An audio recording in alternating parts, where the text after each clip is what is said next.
찬송가 176장 드리겠습니다.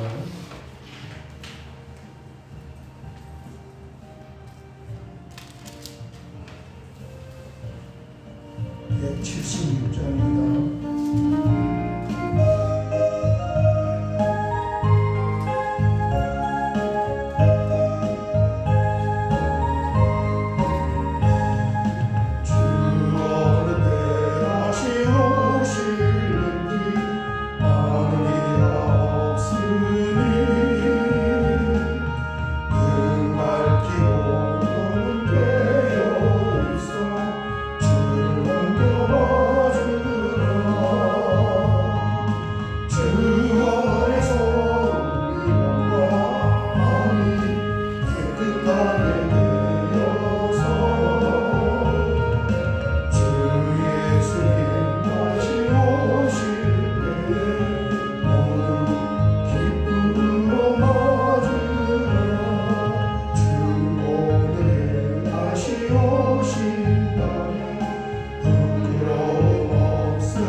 성경 말씀은 데살로니가 후서 2장 3절 4절 말씀을 보겠습니다. 데살로니가 후서 2장 3절 4절입니다. 같이 봉독하겠습니다. 누가 어떻게 하여도 너희가 미혹되지 말라. 먼저 배교하는 일이 있고 저 불법의 사람 곧 멸망의 아들이 나타나기 전에는 그날에 이르지 아니하리니 그는 대적하는 자가 신이라고 불리는 모든 것과 숭배함을 받는 것에 대항하여 그 위에 자기를 높이고 하나님의 성전에 앉아 자기를 하나님이라고 내세우느니라. 아멘. 데살로니가 전서 후서에 전반적으로 다루는 가장 중요한 주제는 예수님의 재림과 종말에 관한 그 종말 신앙입니다. 앞에 있는 1절, 2절은 종말에 대한 잘못된 가르침, 다미선 선교와 같은 그런 잘못된 가르침에 성도들은 미혹되지 말고 마음이 흔들리거나 두려워하지 말아라 그랬습니다. 3절을 보면 누가 어떻게 하여도 너희가 미혹되지 말라. 이게 종말에 관한 내용만 해당하는 것이 아니라 사실은 우리 예수 믿는 사람이 일부 참 극소수의 특정한 사람들 외에 종말 때문에 미혹되고 이런 사람은 거의 없는 것 같아요. 오히려 어디에 미혹이 되냐면 세상의 풍조에 흔들리고 두려워하는 것에 더 미혹이 되는 거예요. 예수 안 믿는 사람들, 그 사람들이 이렇게 해야 된다, 저렇게 해야 한다, 얼마나 우르르 다닙니까? 거기에 이 신자, 건전한 건강한 신앙을 지닌 신자들의 특징은 뭐냐 하면 잘못된 가르침뿐만 아니라 이 세상의 풍조에 미혹되지 않고 흔들리지 않는 거예요. 그게 신자의 특징이 아니겠습니까? 그렇게 하려면은 어떻게 해야 하느냐? 의인은 믿음으로 말미암아 살리라 한 것처럼 내가 언제 어느 곳에 있든지 하나님 나와 함께 계심을 믿고 그 하나님을 의지하는 믿음. 그 믿음이에요. 그 다음에 또 한 가지 더는 성경 말씀을 통해서 자신의 인생과 가치관을 확립을 해야 되는 것입니다. 성경의 뿌리를 내려야 흔들림이 없어요. 믿음의 근본이란 말이에요. 그래서 그 위에 그런 신앙을 이제 뭐라고 성경이 말씀하냐? 반석 위에 세워진 신앙이다. 그 위에 집을 지어 놓는 것이어서 바람이 불고 비바람이 몰아쳐도 그 집이 흔들리지 않는다는 비유잖아요. 그러려면은 우리가 어떻게 해야 되느냐? 말씀을 읽어야 되고 그 말씀을 묵상을 하면서 자신에게 적용을 시켜서 거기에 이제 세상 사람들이 다 뭐라고 하든지 다미서 성교회가 아무리 종말에 관해서 떠들어도 말씀을 모르는 사람은 또 거기에 넘어갔단 말이에요. 그러나 건강한 말씀을 그동안 듣고 배웠던 도회지교회뿐만 아니라 저 척척 산골에 시골에 있는 교인들까지도 흔들리지 않았어요. 뭐 때문에 그랬습니까? 성경의 말씀을 알고 있었기 때문에. 그래서 이 말씀을 통하여 가치관을 가질 때 세상이 뭐라 하든 흔들리지 않고 어떤 사람이 뭐라고 잘못 가르쳐도 이단이 교회 안에 들어요. 쑥대밭을 만드는 거예요. 왜 쑥대밭을 만드냐 하면은 자기 신용카드까지 주고 쓰라고 나갔어요. 누가 여러분 우리 교회에 들어와가지고 신용카드까지 쓰고 권사님 이거 먹고 싶은 거 먹고 결제해 그러면은 그때부터 완전히 간 못 쓰려고 다 빼줘버려요. 그 사람이 무슨 말을 하든 그게 맞고 옳고가 이제는 상관이 없어져 버렸어. 왜? 내가 그렇게 잘하니까. 그래서 교회가 그냥 공중분해가 막 돼버리는 거예요. 그 사람은 이단인데 이단에서 보낸 추수꾼인데 거기에 그렇게 넘어가. 그만큼 영적인 분별력이 없는 거죠. 말씀을 모르는 거예요. 그렇습니다. 재림 전에는 반드시 나타나는 징조가 있다. 흔들림 없이 봐야 된다. 몇 가지 성경에서 이야기하는데 첫 번째 뭐냐면은 땅 끝까지 복음이 증거된다. 이런 거는 눈으로 보면 알 수 있다.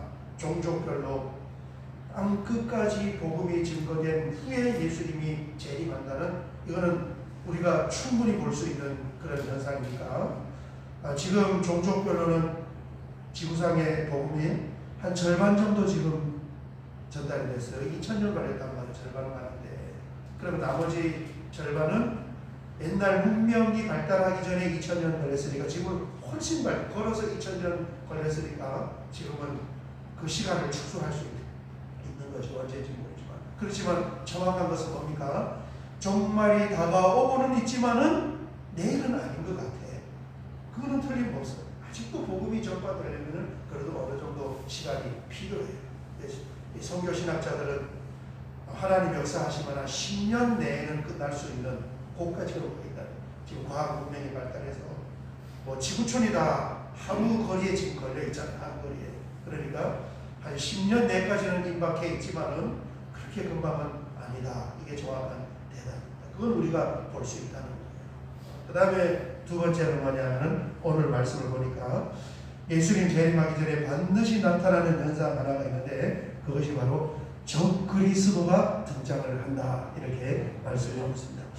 3절 보면 누가 어떻게 하여도 너희가 미혹되지 말라. 먼저 배교하는 일이 있고, 이 종말이 오기 전에 교회 다니는 사람들이 우수수수수수 떨어지는 일이 있다는 거예요. 지금 코로나 때처럼 코로나로 인해서 좀 회복이 되고 있지만 한동안은 한 3분의 1 정도가 교회를 못 나왔어요.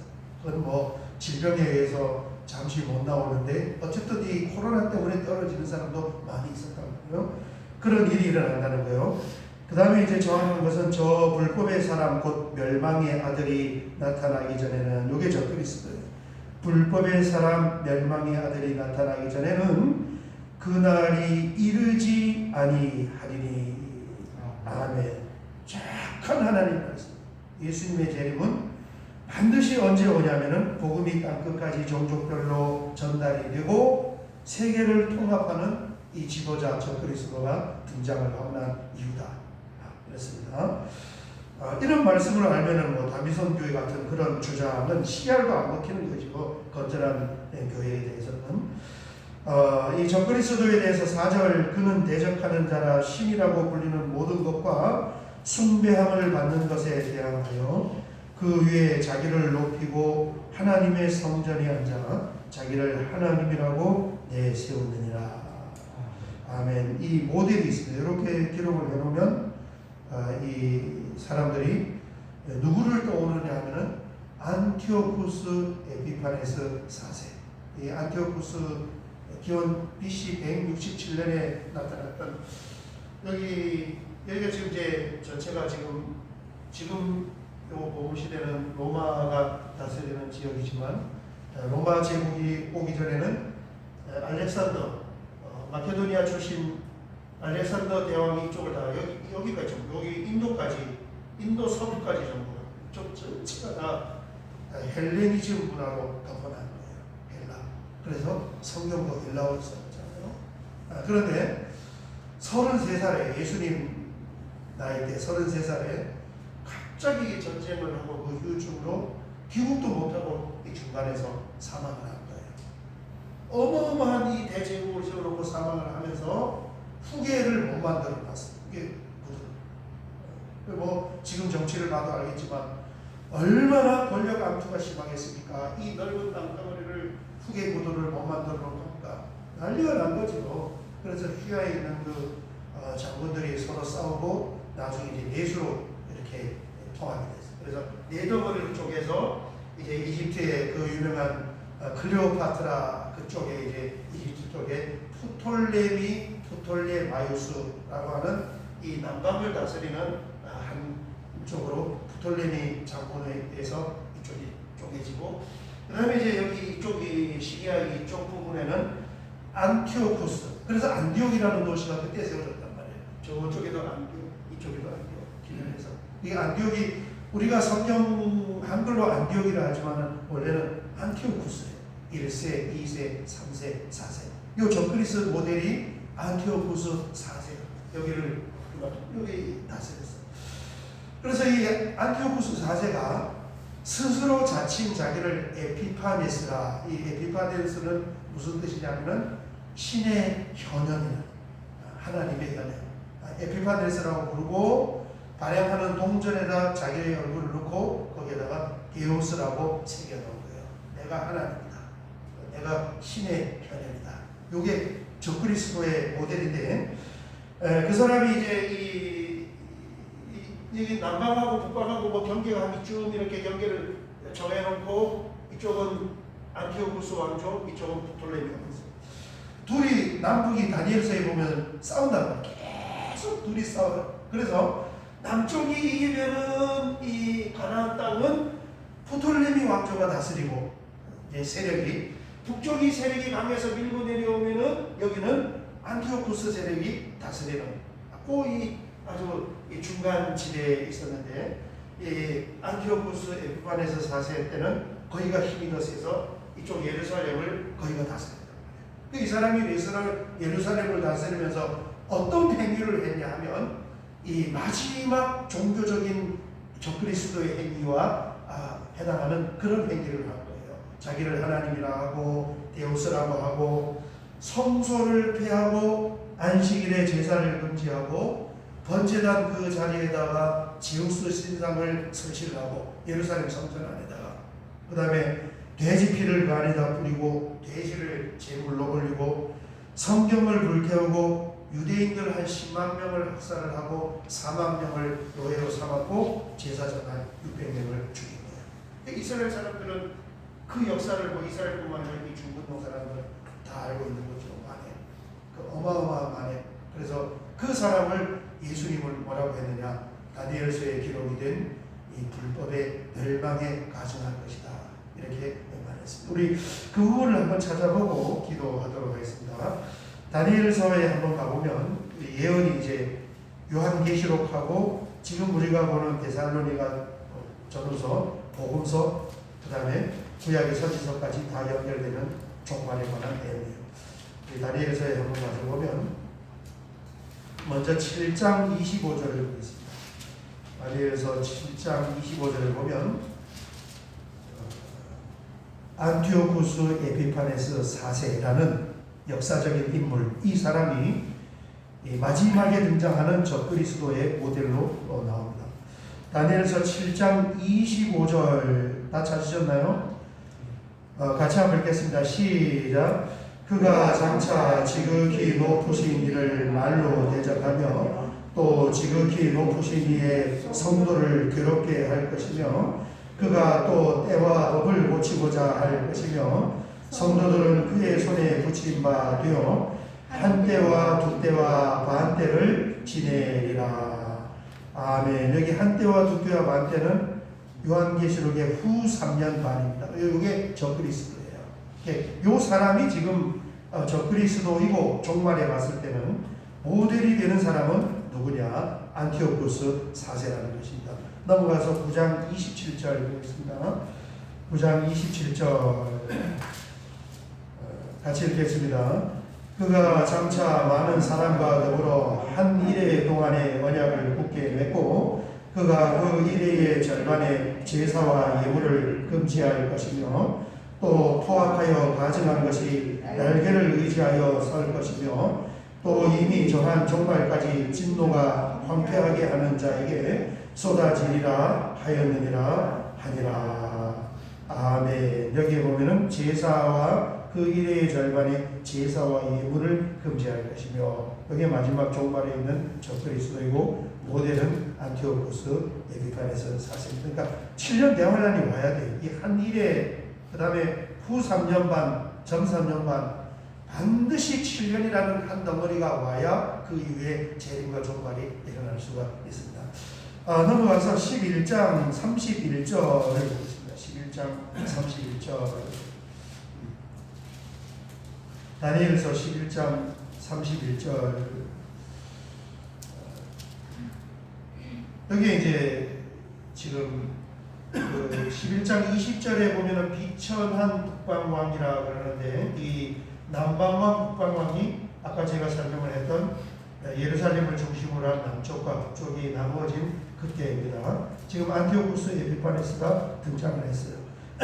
31절 시작. 군대는 그의 편에 서서 성소 곧 견고한 곳을 더럽히며 매일 드리는 제사를 폐하며 멸망하게 하는 가증한 것을 세울 것이며. 아멘. 이게 예언이잖아요. 지금 다니엘서에 다니엘을 통해서 준 예언인데 이 예언이 언제 성취가 됐냐면은 몇백 년이 지나서 기원전 167년 그때 등장한 한 왕에 의해서 이 예언이 성취가 되고 그 포악하고 흉악하고 자기를 데우스라고 에피파네스 신의 현현이라고 부른 이 왕이 나중에 뭘로 등장하는 거예요? 적그리스도의 모델로. 이런 일이 일어나야 예수님이 재림을 하게 된다라고 말씀을 하고 있습니다. 다니엘서 펴져 있으니까 마지막 한 절 더 보겠습니다. 12장 11절 보겠습니다. 12장 11절 같이 읽겠습니다. 매일 드리는 제사를 폐하며 멸망하게 할 가증한 것을 세울 때부터 1290일을 지낼 것이요. 아멘. 매일 드리는 제사를 폐하고 멸망하게 할 제우스 신상을 세운 사람이 누굽니까? 역사 가운데 요게 안티오쿠스 4세예요. 그런데 이 일이 언제 일어난다는 거예요? 마지막 종말 직전에도 이 사람과 같은 저 그리스도가 하나가 나타나서 이런 일을 하면서 이제 종말이 일어난다 하는 말씀입니다. 오늘 새벽에는 여기까지 보고 같이 한번 우리가 기도할 때 재림에 관한 종말에 관한 말씀은 정확하게 우리가 알 수 있어요.